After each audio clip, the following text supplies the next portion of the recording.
Alhamdulillahirabbil alamin wa sallallahu wasallam ala sayyidina Muhammadin wa ala alihi wa sahbihi ajma'in. Subhanaka la ilma lana illa ma 'allamtana innaka antal alimul hakim.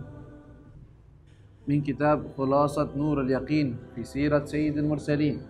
Dari kitab Khulasah Nurul Yaqin, sirah tentang pembahasan sirah Sayyidina Rasul sallallahu alaihi wasallam. Dan kita sudah sampai pada juz pertamanya ini, bab yang terakhir dari juz ini, yaitu judulnya Hijratu Alil Bait, hijrahnya Alul Bait, Alil Bait, yaitu keluarga Nabi sallallahu alaihi wasallam. Terus juga man'ul mustadhafin, dilarangnya orang-orang yang mustadhafin, yang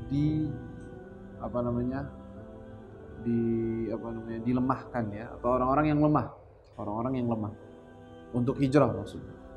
Terus judul ketiga aslul qunut, asal muasal adanya qunut, doa di waktu sholat itu namanya qunut.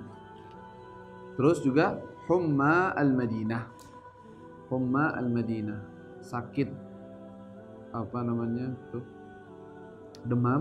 demamnya kota Madinah.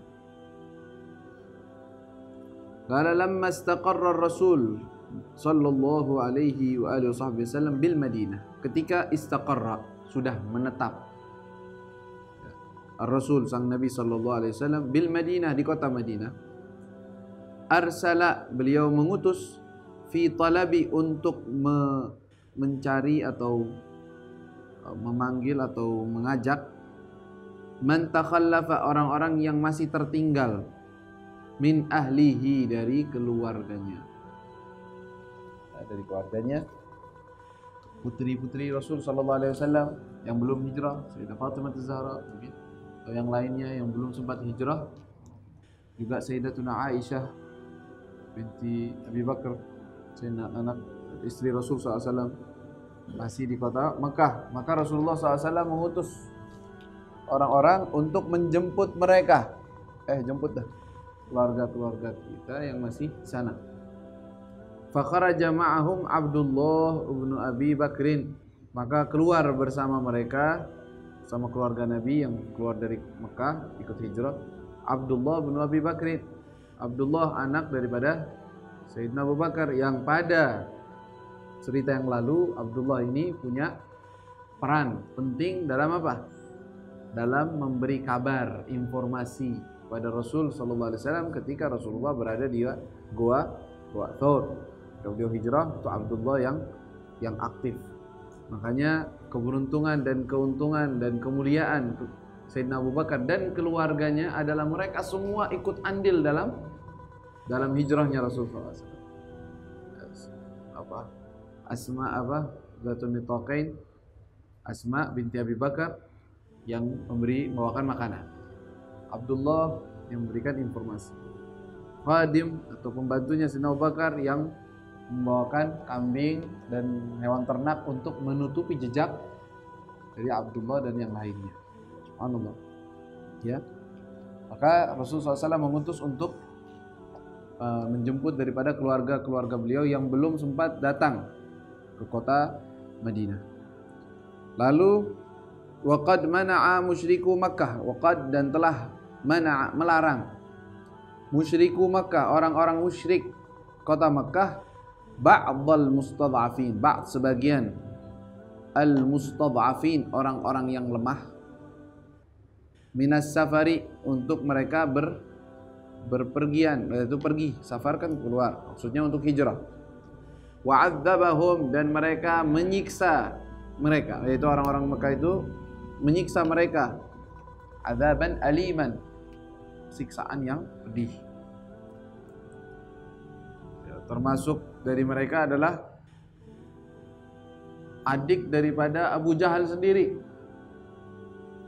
Jadi Abu Jahal, dia punya adik, namanya, ada adik dari ibunya dan ada adik kandungnya dia sebapak, namanya Salamah bin Ayyash, itu adik dari ibunya. Sama satu lagi, siapa namanya, lupa, bin Hisham. apa? Kan dia Abu Jahal namanya Amr bin Hisham, ayahnya Hisham. Satu lagi saudaranya bin Hisham juga. Itu teman-temanan. Dilarang sama Abu Jahal dan dikurung, tidak boleh untuk berhijrah. Susah kan, diberi makan sedikit. Pokoknya hidup sengsara sekali di situ. Dan mereka tidak bisa keluar dari tahanan itu, ikatan tersebut, kecuali kapan? Khususnya yang apa namanya adiknya dari Abu Jahal ini, sampai apa namanya waktunya Fatah Mekah, sampai sebelum Fatah Mekah. Dari waktunya apa namanya tuh Sulhul Hudaybiyah, setelah Sulhul Hudaybiyah bisa baru lolos. Padahal Abu Jahal udah meninggal duluan, udah mati duluan. Di mana? Di peperangan Badar. Di peperangan Badar Abu Jahal mati di situ. Saudaranya gimana? Tetap dikurung karena anaknya Abu Jahal namanya Ikrimah.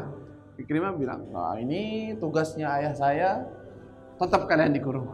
Padahal itu paman dia sendiri. Kurung gitu. Nggak boleh keluar.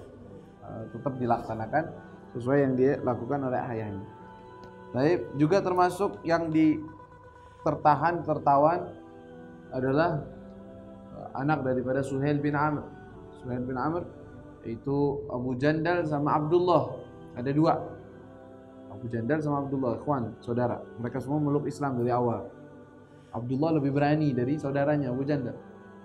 Abdullah ketika dengar Nabi hijrah, Nabi hijrah, dia pengen keluar, tapi diikat, dirantai sama ayahnya sendiri, Suhail bin Amr. Yang Suhail ini nantinya akan memeluk Islam. Saking dia, karena mereka sepakat ketika mereka nggak bisa melarang daripada dakwah Nabi, maka mereka sepakat bahwa setiap dari keluarga mereka yang memeluk Islam untuk dikurung, nggak boleh dibiarin. Termasuk Suhail bin Amr nggak terima anak-anaknya memeluk Islam, Abdullah dan Abu Jandal. Ketika kapan Abdullah, dia karena memang dia lebih pinter dari Abu Jandal dan cerdas, berani. Ketika dengar bahwa Rasulullah akan perang dengan orang-orang musyrikin di peperangan Badar, kan kedengeran tuh dia dikurung di situ di Mekah. Dengar, orang-orang ayo kita akan perang karena Muhammad sedang membawa pasukannya. Kita disuruh untuk maju. Ayahnya berangkat. Dia bilang, waduh, ini kalau Rasulullah udah hijrah, saya nggak sempat hijrah. Sekarang Rasulullah mau perang, awal daripada perang fisabilillah, saya mau nggak ikut-ikutan, nggak bisa, harus. Gimana? Dia tipu bapaknya. Dia bilang apa? Ayo lepaskan saya. Kenapa? Saya sudah berubah pikiran. Ternyata ini yang saya ikutin nggak benar. Dan kalian sekarang ingin berperang, saya ingin membantu kalian dalam perang. Wah, bapaknya senang. Wah, benar. Coba adiknya tetap begitu.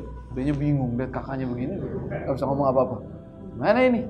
Kakaknya begini, dianya masa ninggalin Islam, dia Muslim, kata dia. Kata Abdullah, ada yang saudaranya bilang, enggak, saya siap akan membela biar kita bisa begini. Saya ikut perang. Bapaknya senang. Udah lepas. Ente nggak mau? Ente benar-benar anak nggak becus. Nilai dilepasin, baru sebentaran, siap, ngambil kudanya, kabur langsung ke kota Mekah. Bapaknya tahu ini benar-benar, ini anak benar-benar bisa. Ternyata dia menipu saya, dia tujuannya nggak ini. Pas dia mau pergi, sebelum mau pulang, mau jalan, dia temuin dulu Abu Jandal. Abu Jandal. Kata Abu Jandal, ente beraninya murtad keluar dari Islam. Apa ente nggak malu? Padahal ente yang pertama meluk Islam, saya yang ngikutin ente. Kok ente sekarang mau keluar? Kata dia, masa bodohnya ente. Saya ninggalin Islam, saya nggak mau ketinggalan pertama jihadnya Nabi SAW. Saya mau datang. Masa Rasulullah? Terus ente bohong berarti? Kata dia, iya saya tipu. Kenapa? Gimana lagi? Kalau nggak bisa keluar saya dari sini. Mau nggak mau saya harus keluar dari sini. Kata dia, ente ikut sama kita. Saya nggak berani. Kata dia. Gak berani mengingkari janji karena dia udah sumpah di depan ayahnya bahwa dia tidak akan keluar dari sini. Dan Abu Jandal lebih menepati janjinya di depan ayahnya, dan dia sayang kepada ayahnya. Dan dia nggak bisa, kata saya nggak bisa berhadapan perang dengan ayah saya sendiri, nggak mungkin itu. Gimana caranya? Udah, saya nggak bisa ikut kalau begitu. Jadi dia tetap di situ. Abdullah pergi. Dan banyak daripada yang lain, mustad'afin, mereka terkekang di penjara, nggak bisa keluar dari kota Mekah. Mereka ingin hijrah, tapi tidak bisa berhijrah, dan mereka ini mendapatkan doa. Nah, setelah itu dilanjut tuh ya kitab kita. Fakana Rasul sallallahu alaihi wasallam, maka sang Rasul sallallahu alaihi wasallam yad'u lahum, mendoakan mereka, orang-orang yang mustad'afin, yang nggak bisa keluar dari kota Mekah, mendoakan mereka. Rasulullah doa fi witril isya, yad'u lahum fi witril isya, pada witirnya isya. Maksudnya witir apa? Ganjilnya isya, maksudnya terakhir daripada isya. Artinya pada rakaat terakhir di salat isya Rasulullah kunut. Doakan, doa kunut artinya doa. Mendoakan orang-orang mustad'afin, ya Allah tolong mereka, bebaskan mereka, keluarkan mereka, berikan jalan untuk mereka. Ya. Di waktu salat isya wa salatus subhi, dan salat subuh. Setelah ba'da ruku', setelah ruku'. Di sini ada khilaf antar ulama mazhab. Ada yang mengatakan kunut itu waktunya sebelum ruku'. Tapi mazhab Syafi'i ya adalah setelah ruku', dan itu ada dalilnya semuanya masing-masing. Ada yang mengatakan bahwa kunutnya Rasulullah setelah ruku', ruku' dulu, sami Allahu liman hamidah, baru kunut. Ada yang mengatakan enggak, kunut dulu baru ruku'. Alhasil al-mu'tamad dalam mazhab kita adalah kunut sesudah ruku', sesudah ruku'. Makanya dibilang wassalatu subhi ba'da ruku', kunutnya itu setelah ruku' wa qablahu. Ada riwayat qablahu, sebelumnya, sebelum ruku' kunutnya. Wa hadza aslul kunut, dan ini adalah asal muasal adanya kunut. Ya. Dan di kita kunut di waktu isya adalah karena sesuatu keadaan, tetapi kunut setelah subuh itu tetap ditetapkan sebagai sunnah. Ya. Dan begitu. Dan ini yang tadi itu siapa? Mustad'afin, termasuk mustad'afin kita sebutkan tadi Abu Jandal. Abu Jandal ini ketika dia itu pada tahun ke-6, kan Nabi SAW ada Sulhul Hudaybiyah, perjanjian. Di Sulhul Hudaybiyah termasuk perjanjiannya adalah kalau seandainya ada orang memeluk Islam dari kalangan orang-orang musyrik, maka tidak boleh berhijrah ke kota Madinah kecuali ada izin dari walinya. Tak boleh. Dan kalau seandainya ada orang dari Nabi Muhammad yang mau keluar dari agamanya dan ingin kembali ke Mekah, dibolehkan. Itu termasuk perjanjiannya. Merugikan kan itu sebenarnya. Baru selesai tanda tangan kesepakatan, Abu Jandal baru bisa ngelolosin diri dari kurungannya. Baru keluar, alhamdulillah saya keluar. Pas ketemu apa? Di situ totonya ayahnya yang ada di dalam perjanjian dengan Nabi, kan ayahnya yang bikin perjanjian. Kata dia, ini orang pertama yang saya kembalikan, nggak boleh dibawa. Gitu. Kata saya baru susah payah ini bisa keluar. Apakah kalian mau mengembalikan saya kepada orang-orang musyrik? Katanya Rasulullah. Beritahu kepada Abu Jandal biar sabar, balik lagi. Udah perjanjian kita sama mereka, katanya. Balik lagi, nanti insya Allah Allah kasih jalan keluar untuk mereka. Dan subhanallah Allah kasih jalan keluar. Ada ceritanya nanti insya Allah. Justru di sesi yang selanjutnya. Pada Sulhul Hudaybiyah dan selanjutnya. Kala wa asaba katsiran minal muhajirin humma, wa asaba, dan tertimpa katsiran, banyak, minal muhajirin, dari orang-orang muhajir, humma, penyakit demam.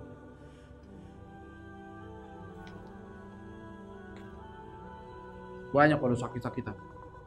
Sayyidina Abu Bakar sakit, Bilal bin Rabah sakit, sampai dia qasidahan. Ya Allah, sampai kapan kita kok bisa tinggal di kota seperti ini, penuh penyakit, kita sakit. Allah laknat tuh orang-orang yang ngeluarin kita dari kota tuh. Sampai segitunya, saking kesalnya dia. Dan yang lain pada gitu. Rasulullah ketika melihat sahabat pada berat dengan penyakit tersebut, dengan demamnya, Rasulullah doa, Allahumma anggul humma yathrib ilal juhfa wa ila ghairiha. Didoakan oleh Nabi untuk dipindahkan penyakit itu. Jadi memang di situ kadang-kadang berwabah daerahnya.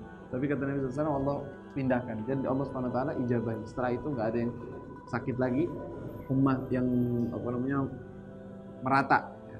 Penyakit yang merata hampir kebanyakan orang tidak terkena lagi, dan Rasulullah pindahkan. Lalu Rasulullah mendoakan, wa habbib ilaina al-Madinah kama habbabtana Makkah wa ziyadah.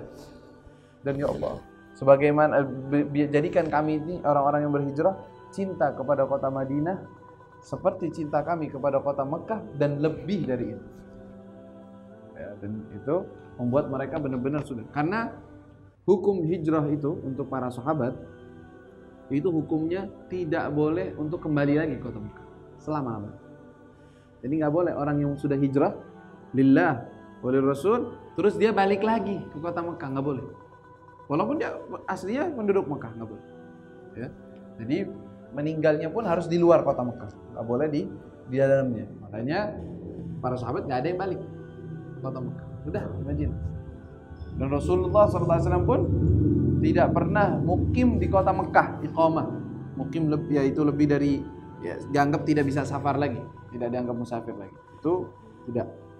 Ya, jadi para sahabat semuanya berhijrah, dan mereka ketika terkena humma, penyakit tersebut, panas, demam, Rasulullah mendoakan. Fada'a ar-Rasul, fada'a, maka berdoa ar-Rasul, sang Rasul sallallahu alaihi wasallam, rabbahu, Tuhannya, binagliha, untuk dipindahkan penyakitnya, biar pindah, jangan di kota Madinah. Makanya setelah itu dinamakan kota Madinah kota Thaibah, kota tib, kota obat. Tadinya kota yang penuh wabah penyakit, berubah karena kedatangan Nabi dan doanya Nabi jadi kota yang penuh keberkahan dan kota yang jadi obat. Jadi obat gara-gara Rasul sallallahu alaihi wasallam. Jadi kemuliaan karena Nabi Muhammad sallallahu alaihi wasallam. Ya. Kalau kota Mekah memang sudah Allah Subhanahu wa taala muliakan dan Allah haramkan. Dan Rasulullah SAW mengatakan setelahnya, ya Allah, sebagaimana Ibrahim mengharamkan kota Mekah, saya haramkan kota Madinah. Jadi kota Madinah termasuk lingkungan yang diharamkan, dan maksudnya diharamkan itu diagungkan, ya, dalam Islam oleh Nabi sallallahu alaihi wasallam. Didoakan juga ada, Allahumma barik fi muddaha wa sa'iha. Jadi Allah, mudah-mudahan Allah berikan keberkahan dalam timbangan-timbangannya, diberi keberkahan berlipat, atau dalam riwayat 2 kali lipat daripada keberkahan yang ada di kota Mekah. Kota Madinah didoakan oleh Nabi memiliki keberkahan 2 kali lipat dari kota Mekah. Maka itu ada khilaf antar ulama, apa yang lebih afdal, mana yang lebih afdal, kota Mekah atau kota Madinah? Ada khilaf antar ulama secara global, ya, kota Mekah dan kota Madinah. Mu'tamad mazhab Syafi'iyah, kota Mekah lebih mulia, ya, karena ada hadis-hadisnya juga. Tapi ada yang mengatakan, Imam Malik dan yang lainnya mengatakan kota Madinah lebih mulia karena berkat doa-doa Nabi. Nabi sudah mendoakan dan Nabi mengharamkan, lebih mulia secara global. Adapun Ka'bahnya dengan kota Madinah, ya pasti lebih afdal Ka'bah. Dan kalau mau dibandingkan, kuburan sang Rasul sallallahu alaihi wasallam yang menyentuh jasadnya itu lebih mulia bukan dari Mekah lagi, dari dunia dan seisi-isinya, bahkan dari arsy. Itu para ulama mengatakan yang menempel, tanah yang menempel dan menyentuh jasadnya Nabi sallallahu alaihi wasallam itu lebih mulia dari semuanya. Karena apa? Karena dia sudah menggendong atau memeluk jasadnya Rasulullah sallallahu alaihi wasallam. Ya, itu nggak ada khilaf udah, kalau jasadnya Nabi di situ tempatnya itu paling afdal, alal itlaq, paling mulia. Terus adapun Mekah, ada Ka'bah. Nah, Ka'bah lebih mulia dari yang lain. Kalau kotanya khilaf antara ulama. Mu'tamad adalah Mekah lebih mulia karena ada pahala berlipat dari sholat dan yang lain. Kota Madinah menurut Imam Malik dan yang lainnya lebih mulia dari kota Mekah. Wallahu taala a'lam.